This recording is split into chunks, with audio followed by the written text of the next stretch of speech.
क्योंकि पढ़ने के बाद जबरदस्त गुस्सा आने वाला है।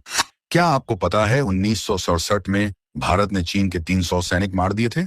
और मक्कार कांग्रेसी इस सफलता का श्रेय क्यों नहीं लेते? तो पढ़िए हुआ क्या था। वास्तव में 1967 में हमारे जांबाज सैनिकों ने चीनियों के दांत खट्टे कर दिए थे, पर इसमें कांग्रेस सरकार का कोई रोल नहीं था। हुआ यह था कि 1965 की लड़ाई में पाकिस्तान पस्त हो रहा था। अयूब खान भागा भागा चीन गया। चीन से आग्रह किया कि वह भी एक मोर्चा खोल दे ताकि भारत परास्त हो जाए। चीन ने पाकिस्तान की मदद करने के लिए भारत को साफ तौर पर चेतावनी दी कि भारतीय सेना अपनी 2 पोस्ट खाली कर दे। एक चौकी था जेलेब और दूसरा था प्रसिद्ध नाथुला। भीगी बिल्ली कांग्रेस ने सीधे तौर पर इस आदेश को मानना स्वीकार किया और सेना को आदेश दिया कि भारत दोनों चौकी खाली कर दे। यह वह समय था जब धरती के लाल लाल बहादुर बेमिसाल का रहस्यमय निधन ताशकंद में हो गया था और बाद में स्वयंभू आयरन लेडी कही जाने वाली इंदिरा गांधी भारत की प्रधानमंत्री बन चुकी थी। तो एक चौकी को आदेशानुसार खाली कर दिया गया और उस पर बाकायदा चीनियों ने कब्जा भी कर लिया बिना एक बूंद रक्त बहाए। दूसरे नाथुला पर तैनात थे जनरल संगत सिंह।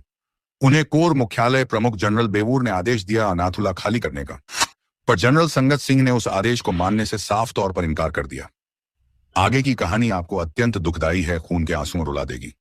जनरल संगत सिंह अपनी टुकड़ी के साथ आदेश न होने के बावजूद डटे रहे। भयंकर झड़प हुई। भारत के करीब 65 सैनिक शहीद हो गए। हमारे जवान अपने हौसलों के साथ खुले में खड़े थे, जबकि चीन अपेक्षाकृत बेहतर हालात में हमारे जवानों को मार रहे थे।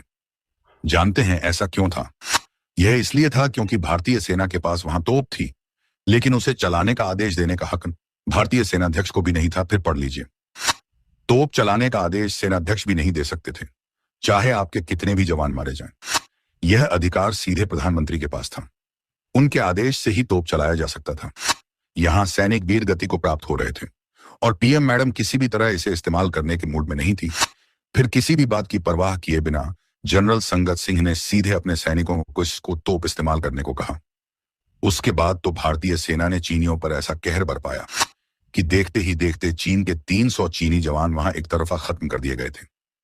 मामला खत्म होते ही जनरल संगत को सजा मिलनी ही थी। उन्हें वहां से तबादला कर कहीं और भेज दिया गया, लेकिन नाथुला दर्रा उसी महापुरुष के कारण सुरक्षित रहा। कल्पना कीजिए, भारत की यह शौर्य गाथा जिसे पाठ्यक्रम का हिस्सा होना था, यह देश के नौनिहालों को बताना था, पर नहीं बताया गया, क्योंकि अगर यह बताया जाता तो भारत की यह शौर्य गाथा कांग्रेस की शर्म गाथा बनकर सामने आती। इसलिए इतनी बड़ी जीत को देश से लगभग छिपा लिया गया। एक धमकी पर 2 चौकी खाली कर देने का आदेश देने वाले, तोप चलाने की इजाजत किसी कीमत पर भी नहीं देने वाले, ये वही कांग्रेस के लोग हैं जिन्होंने बाद में सामान्य गोली चलाने तक का अधिकार